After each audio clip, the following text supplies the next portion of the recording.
Cuando pensamos en ejecución de programas en una computadora, es usual imaginar una secuencia de programas en la cual al finalizar uno comienza el siguiente. Pero considerando que los programas usan ráfagas de CPU y entradas-salidas, como muestra la ilustración, varias veces dijimos que para maximizar la utilización de un CPU sería útil poder contar con más de un programa cargado en RAM para que cuando uno esté en espera de una operación de entrada-salida, otro pueda ocupar la CPU, ¿sí? En estos momentos. Esto tiene un nombre en sistema operativo que es multiprogramación. Se llama grado de multiprogramación a la cantidad de programas que están en memoria en un determinado momento. Notar que la multiprogramación habla sobre programas cargados en RAM, no habla sobre la cantidad de CPUs. Y en este aspecto puede ser uno o más, pero el objetivo es el mismo, maximizar la utilización del CPU. Si nos ponemos a pensar, el modo protegido es fundamental para la multiprogramación, ya sea que hay un CPU o varios nuevamente para evitar que los programas interfieran unos con otros, alterando los resultados, restando confiabilidad y seguridad al sistema. Es importante separar multiprogramación de multiprocesamiento. Este último es el esquema de operación de una computadora que tiene más de un núcleo de procesamiento o CPU, o sea, que podría realmente paralelizar la ejecución de dos programas.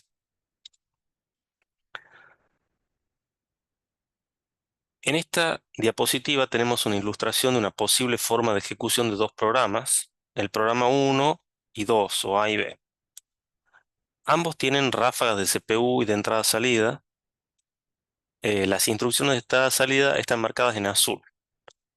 Les voy a mostrar directamente sobre la hoja de cálculo que hice esto para que podamos ver más grande la imagen. Esta es la hoja de cálculo. Consideremos que entonces acá están, perdón, los programas, ¿sí? Que están las instrucciones del programa A y las instrucciones del programa B. Me parece que lo hice un poquito largo de más, pero bueno, va a servir para el propósito. Como les decía, en azul son las instrucciones de entrada-salida. Consideremos que solo hay un CPU y el programa 1 es el que comienza a ejecutar, ¿sí? Esta es la ejecución. Entonces se empieza a ejecutar la instrucción 1, 2 del programa A hasta la instrucción 3, que es una instrucción de entrada-salida. Al llegar a esa instrucción, el sistema operativo guarda el contexto y pone a ejecutar el contexto del programa 1 o A, ¿verdad? Y pone a ejecutar el programa 2, quien hace lo suyo, sus instrucciones, durante esta que es la ráfaga de CPU del programa 2 o B, ¿sí? Esta es la ráfaga de CPU del programa, es muy corta y viene una ráfaga de entrada-salida. Acá no vemos la ráfaga de entrada-salida, no sabemos cuánto duró esto, em, pero suponemos que dura menos que la ráfaga de CPU del programa B, ¿sí? Porque si no, aquí fíjense, el programa B eh, termina su ráfaga de CPU porque viene una instrucción de entrada-salida y entonces hay un cambio de contexto de nuevo, el sistema operativo lo desaloja al programa B del CPU y lo pone a ejecutar al programa A, que evidentemente ya estaba listo, o sea, ya había terminado la ráfaga de entrada-salida, lo que había pedido de entrada-salida ya estaba para ese programa, porque si no hubiera tenido que seguir esperando un poco más hasta que se termine esta ráfaga de entrada-salida, o sea, hasta que el dispositivo de entrada-salida cumpla con lo que se le ha pedido. Eh, y así sucesivamente se van alternando en la ejecución hasta que el programa 2, luego de la última instrucción de entrada-salida, termina, ¿sí? Esto podría ser mostrar un resultado en pantalla y terminar, por ejemplo. Sin embargo, el programa uno no terminó todavía. Entonces, ¿qué es lo que pasa cuando eh, a partir de este momento, como no hay otro programa cargado en RAM para ejecutar, el, el programa 1 o A hace su ráfaga de CPU, después viene la ráfaga de entrada-salida y no hay nada que ejecutar en el CPU, ¿sí? Simplemente se espera. En este caso también está considerada la espera porque al terminar, estamos interpretando, ¿no?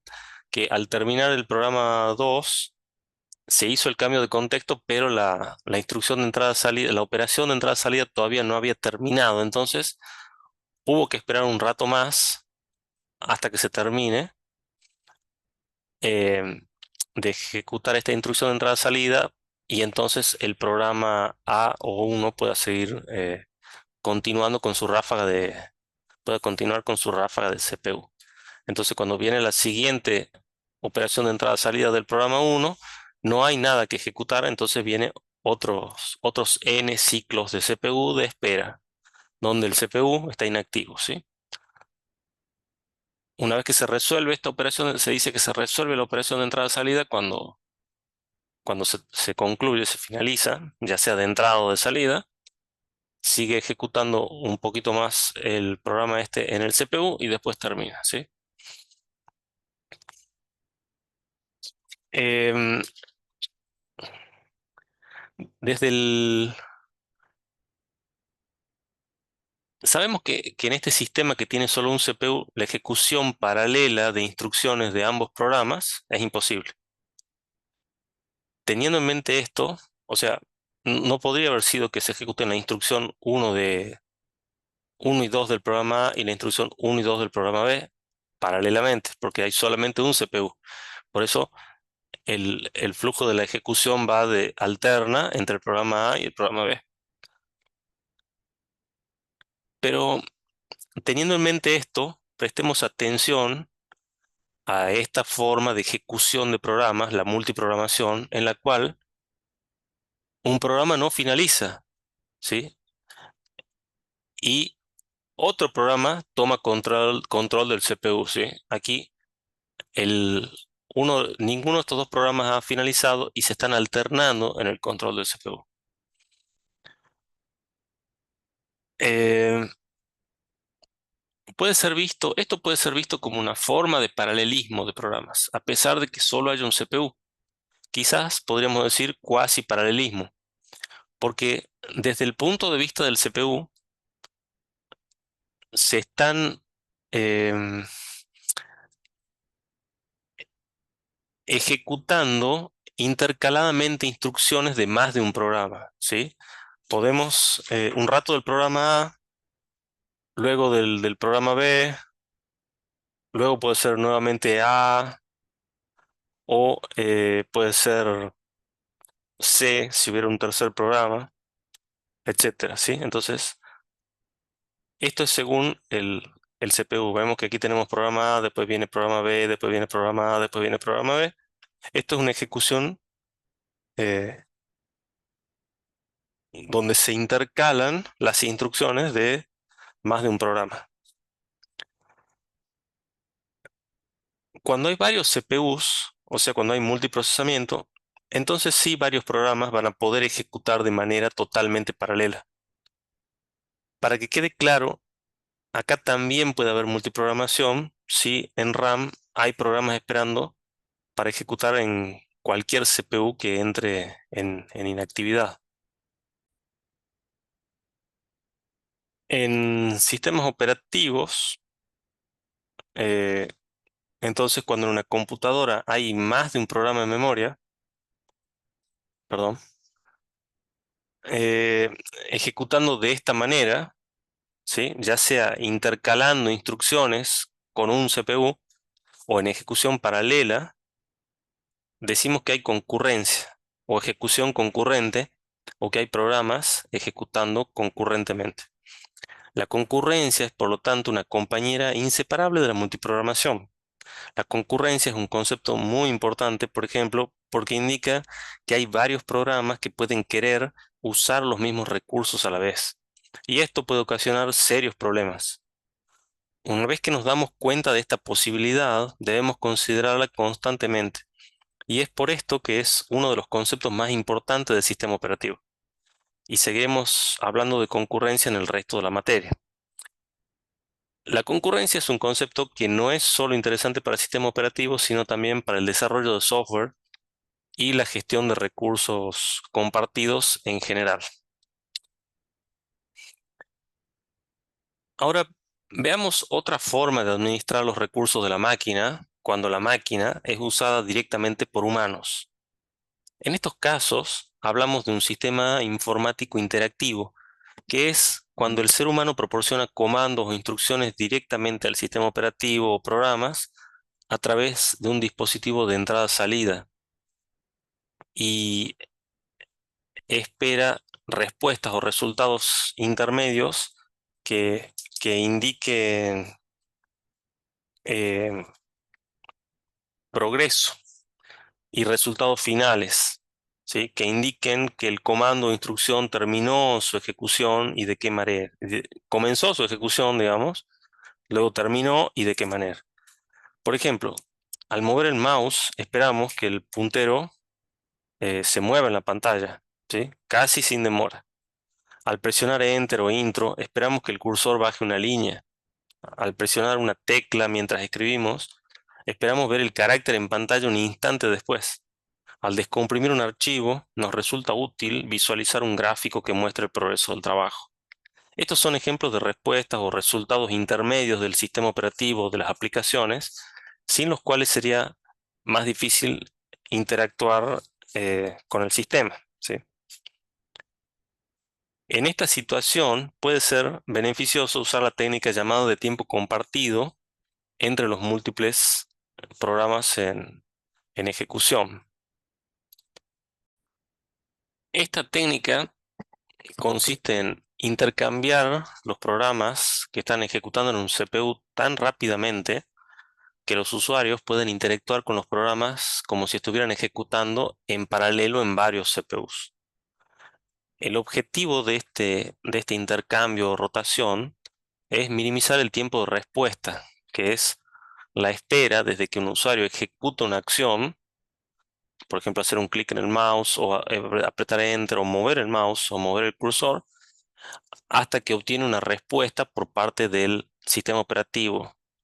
Cuando, cuando decimos respuesta por parte del sistema operativo, eh, o más arriba cuando dice que el usuario suministra directamente instrucciones al sistema operativo, en realidad eh, quiero decir una respuesta por parte eh, del, del sistema operativo, pero a través de las aplicaciones, ¿sí? Porque el sistema operativo no se comunica directamente con el usuario, sino a través de aplicaciones que pueden ser, como vimos, aplicaciones del sistema, como el intérprete de comandos, la interfaz gráfica o aplicaciones de usuario. Em, este, esta minimización del tiempo de respuesta facilita la interacción entre, entre el usuario y la computadora. Em, Pensemos en qué es lo que pasa cuando el tiempo de respuesta no es bueno. Por ejemplo, eh, si, si, si pasa mucho tiempo desde que apretamos una tecla hasta que hay una respuesta, hasta que vemos que algo sucedió, nos puede complicar el trabajo o eh, para los que juegan saben muy bien cómo el tiempo de respuesta afecta a los juegos, ¿sí? Eh, que puede ir desde una pequeña molestia hasta directamente hacer que el sistema sea imposible de usar de manera interactiva. Esto, por supuesto, requiere multiprogramación porque estamos hablando de que hay varios programas cargados en RAM. O sea, esto implica multiprogramación. Em, Y si hay varios CPUs, también se aplica. Em, en otras palabras, ¿sí? Esta técnica es hacer rotar los programas, dándoles un tiempo a cada uno para estar en el CPU, luego del cual el sistema operativo los pausa, expulsa del CPU y coloca otro despausándolo, reanudando su ejecución. Entonces, si se hace esto a suficiente velocidad, nos va a dar una impresión de paralelismo. Con este método, por ejemplo, distintos usuarios podrían, en una computadora con un solo CPU, editar 10 documentos de texto y descomprimir archivos a la vez. Por ejemplo, dependiendo de varios factores, podríamos notar algunas demoras, como un retraso de que presionamos una tecla hasta que se muestra en pantalla en el editor de texto, o tal vez ni siquiera notarlas. Eh, Da la impresión, el esquema de tiempo compartido, la técnica de tiempo compartido, da la impresión o el objetivo es que al minimizar el tiempo de respuesta, dé la impresión a cada usuario de que tiene el sistema completo a su disposición. En la diapositiva anterior vimos que los programas cambiaban, digamos, alternaban en el uso de la CPU según las ráfagas de entrada-salida. Para la técnica de tiempo compartido hace que la alternancia en el uso del CPU sea por tiempo, también por entrada-salida, ¿sí? Entonces, los programas cambian de CPU no solo cuando necesitan hacer entrada-salida, sino también cuando se les termina el tiempo. Hay un límite de tiempo para las ráfagas de CPU. Y esto hace que, si está configurado correctamente, eh, se pueda, se pueda mantener esa ilusión de paralelismo.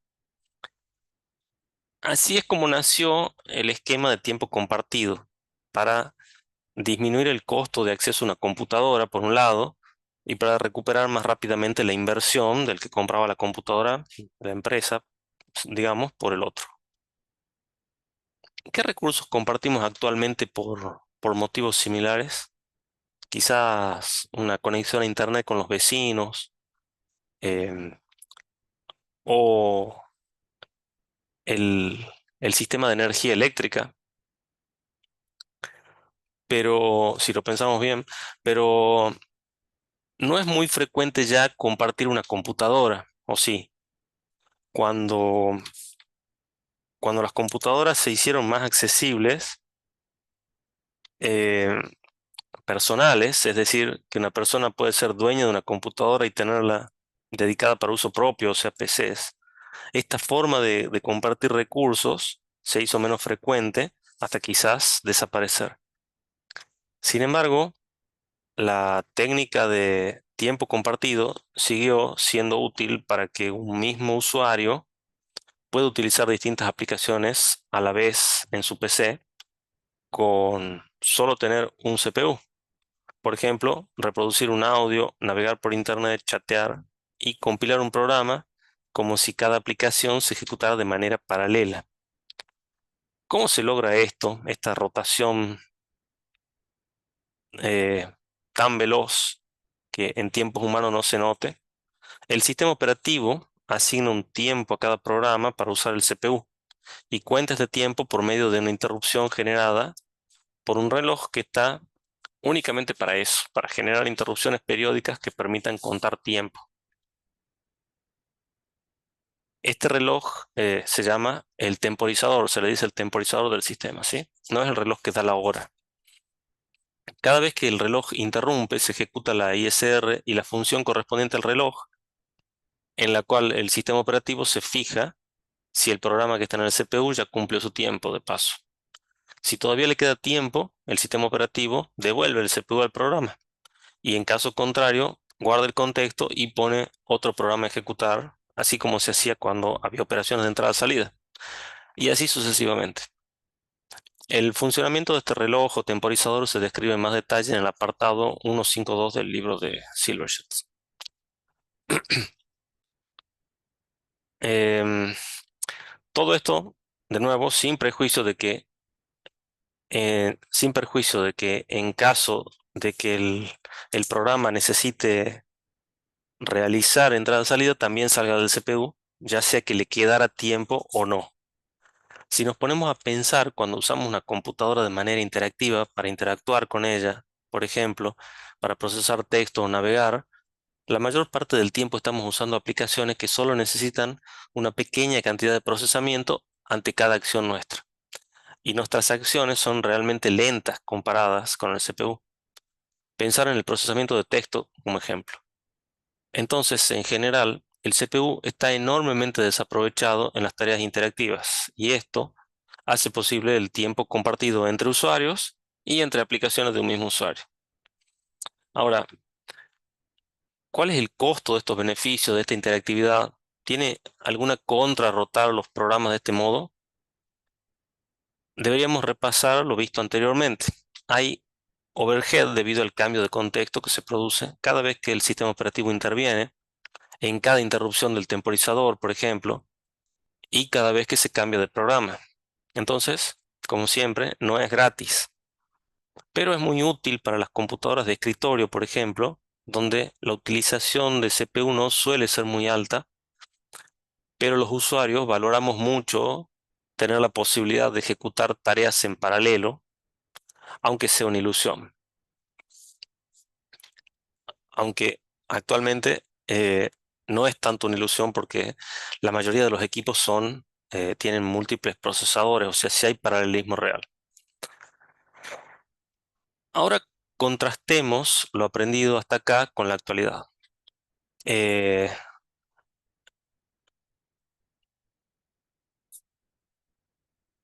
en primer lugar, actualmente seguimos compartiendo computadoras de manera similar al tiempo compartido, solo que no somos muy conscientes del hecho. Por ejemplo, al usar servicios de la nube, como Google Docs o Microsoft Office 365. Con la difusión de Internet, el esquema de computación compartida resurgió. Estos son sistemas que si se ponen a pensarlo, necesitan proveer un tiempo de respuesta relativamente bajo, pero no lo estamos ejecutando en la máquina nuestra, sino en una máquina remota. Entonces, ¿qué quiere decir? Que eh, a los servidores les sirve también em, este esquema de procesamiento de tiempo compartido, porque los servicios que proveen son dependientes del tiempo de respuesta. Y podríamos dejar para discusión como interrogante si el uso de Netflix, WhatsApp, Telegram, Google Drive y juegos en red también tiene características similares a tiempo compartido o no, si hay hardware compartido y si hay requisitos de tiempo de respuesta, ¿cómo son? Habría que ver dónde se hace el procesamiento y dónde está la interactividad, entre otros factores. Para, mm, para los servidores que son servidor web también, sí hay una- un requisito también, aunque no parecen tan interactivos, pero sí hay un requisito de tiempo de respuesta porque hay un ser humano del otro lado. Entonces, eh, sí sirven eh, este esquema de tiempo compartido, esta técnica de tiempo compartido para incluso máquinas donde no hay un usuario que está usando la máquina directamente, ¿sí? Como los servidores. En otro aspecto, eh, actualmente es raro, como les decía, encontrar una computadora que tenga solamente un núcleo. Hasta los celulares cuentan con 4 u 8 núcleos. En estos casos, bueno, el paralelismo es real y según la cantidad de aplicaciones en ejecución, tal vez no haga falta rotarlas en un CPU. Sin embargo, las técnicas de tiempo compartido siguen estando eh, disponibles en caso de que sean necesarias. El procesamiento por lotes es un modo de ejecutar aplicaciones que ya venimos viendo, pero formalizaremos sus características en esta diapositiva. Es la forma de ejecución de programas primitiva en la historia de la computación, donde la interfaz era solo para expertos y la interacción imposible. Los programas se cargaban junto con sus datos y luego de la ejecución la computadora presentaba los resultados de manera analógica, por ejemplo, con luces o por impresora. Como no se sabía cuándo podían estar listos los resultados y, y la máquina estar libre para ejecutar un nuevo programa, porque la mayoría de las veces, o muchas veces, no se sabe cuánto tiempo tarda en ejecutarse un trabajo. Podría ser a las 3 a.m. Entonces, como siempre se desea máxima utilización, eh, debería haber un experto de guardia para cargar un trabajo nuevo, ni bien finalice uno. O sea, alguien tendría que estar viendo todo el tiempo si la máquina terminaba el trabajo actual para entonces cargar otro trabajo sin perder el tiempo. Y este guardia, que es un experto, tiene costo alto, entonces esto aumentaba el costo de operación de la máquina, del sistema. Además, el tiempo humano, este, para notar la finalización, para darse cuenta de que terminó el, el trabajo y cargar el nuevo trabajo, representa muchos ciclos en, en tiempo de computadora, muchos ciclos desperdiciados.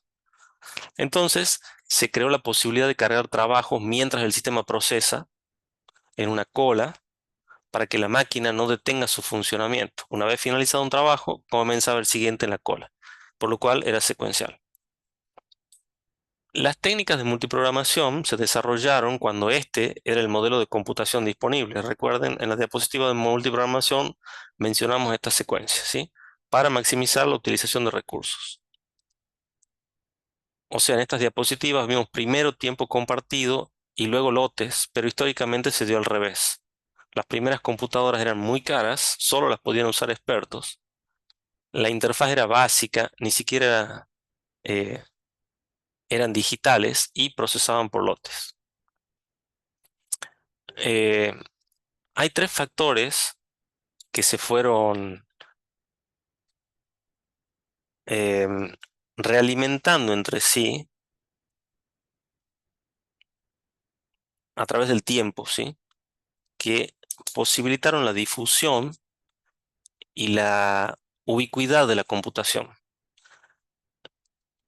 Esto es, la utilización, la mejora de la interfaz humana y la API y los sistemas operativos. A medida que aumentó su uso, o sea, la utilización, se mejoró la interfaz. Y la llegada de los sistemas operativos mejoró aún más la interfaz humana y API, que a su vez hizo aumentar nuevamente el uso, lo cual hizo bajar los costos, lo cual aumentó la difusión, etcétera, durante muchos ciclos repitiendo esto para llegar a lo que tenemos ahora. Para cerrar esta diapositiva de procesamiento por lotes, les dejo algo para pensar. Un sistema interactivo que tiene un tiempo de respuesta excesivamente largo se siente como un sistema de procesamiento por lotes. Por ejemplo, si al descomprimir un archivo, el sistema operativo no responde al teclado, al mouse, y la pantalla no se actualiza hasta la finalización, nos va a parecer que es un sistema por lotes, ¿sí? Veamos un poco del sistema operativo y las interrupciones que ya venimos viendo, pero hagamos como una recapitulación aquí. Cuando hablamos de interrupciones nos referimos a las externas e internas, ¿sí? De aquí en adelante, es decir, las excepciones también. Y tienen el mismo tratamiento por parte del CPU. Al recibirlas, ya sea de afuera o de adentro, el CPU pondrá de manera automática modo kernel y el program counter a la dirección de la ISR para que el sistema operativo pueda hacer lo suyo, típicamente guardar contexto y luego determinar qué función o rutina debe ejecutar dependiendo del origen de la interrupción, usando el vector de interrupciones. Eh, Respecto de el origen,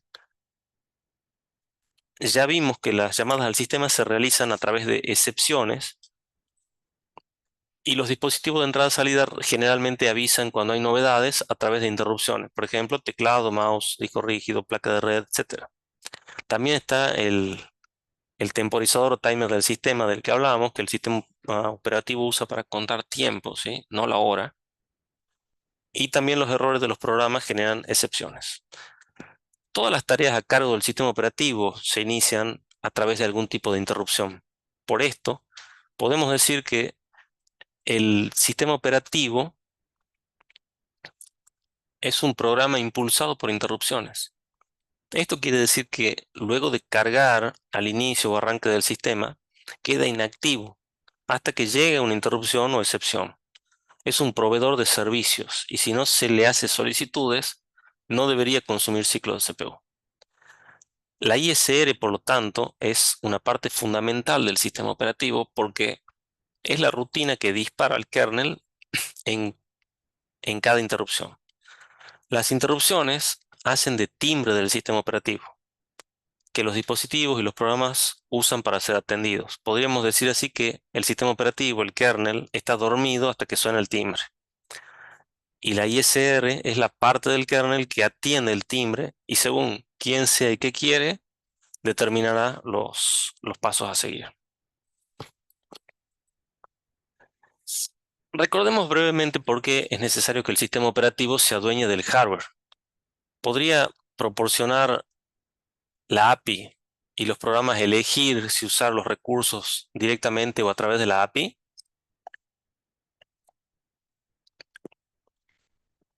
No. Un programa de usuario ejecutando en modo kernel por error o mala intención podría interferir con los demás programas, los datos y o el correcto funcionamiento del equipo.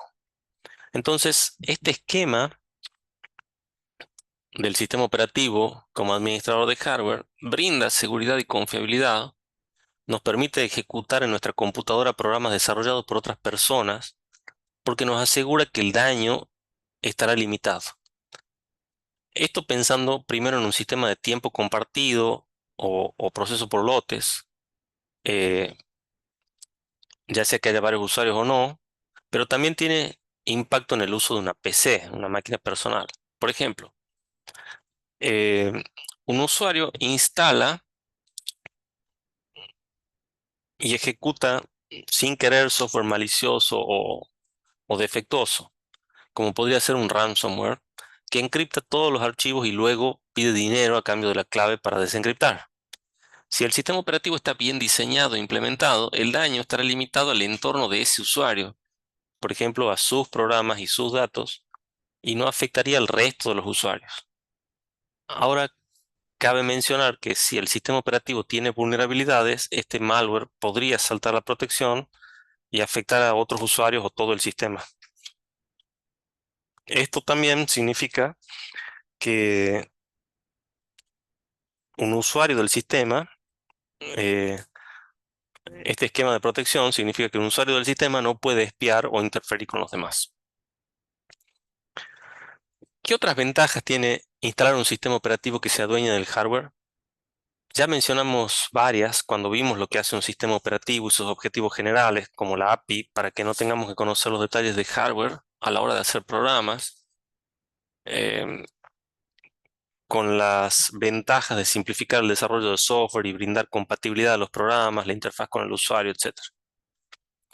De esta forma, el sistema operativo como único administrador siempre podrá quitar los recursos al programa que no funcione bien, para que sigan disponibles para otros programas. Es decir, que con estas herramientas se puede configurar el sistema para que si en una computadora tengo 10 programas para ejecutar, uno tras otro, por lotes, y el programa 2 tiene un mal comportamiento, no afecte los resultados de los programas ya ejecutados, o sea, no pueda leerlos ni cambiarlos y tampoco puede interferir con la ejecución de los programas que siguen, por ejemplo, ocupando el CPU, la RAM o algún otro recurso indefinidamente o cambiando o borrando el código, datos de los programas siguientes, ¿sí? O los resultados de los programas anteriores. Además, eh, brinda la posibilidad de configurar políticas y mecanismos para administrar los recursos como prioridades y permisos que veremos más adelante. Sin un sistema que se apropie del hardware, no sería posible la técnica de tiempo compartido. En otras palabras, este esquema de sistema operativo dueño del hardware permite configurar un equipo para optimizar la utilización del CPU y demás recursos según el uso o propósito del equipo. En este punto ya estamos en condiciones de mencionar las desventajas de designar al sistema operativo como administrador de todos los recursos. Ocupará algo de RAM para sí mismo y cada vez que se quiera pedir el uso de algún recurso, habrá que llamar y ejecutar las rutinas del sistema operativo, que son más complejas que el uso directo del recurso. Es decir, introduce overhead cada vez que se le debe pedir algo y en general cada vez que se produce una interrupción.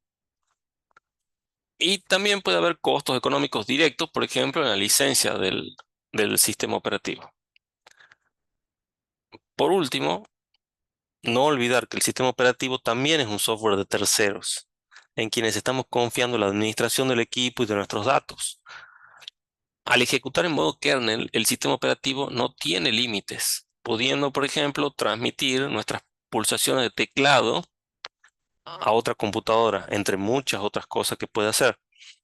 Es por esto que los sistemas operativos de código abierto, como Linux y BSD, en los cuales se puede ver el código fuente completo del kernel y los programas del sistema, permiten saber precisamente qué hace el sistema operativo en nuestra máquina y son revisados y auditados por miles de personas y por lo tanto son más confiables que los de código cerrado.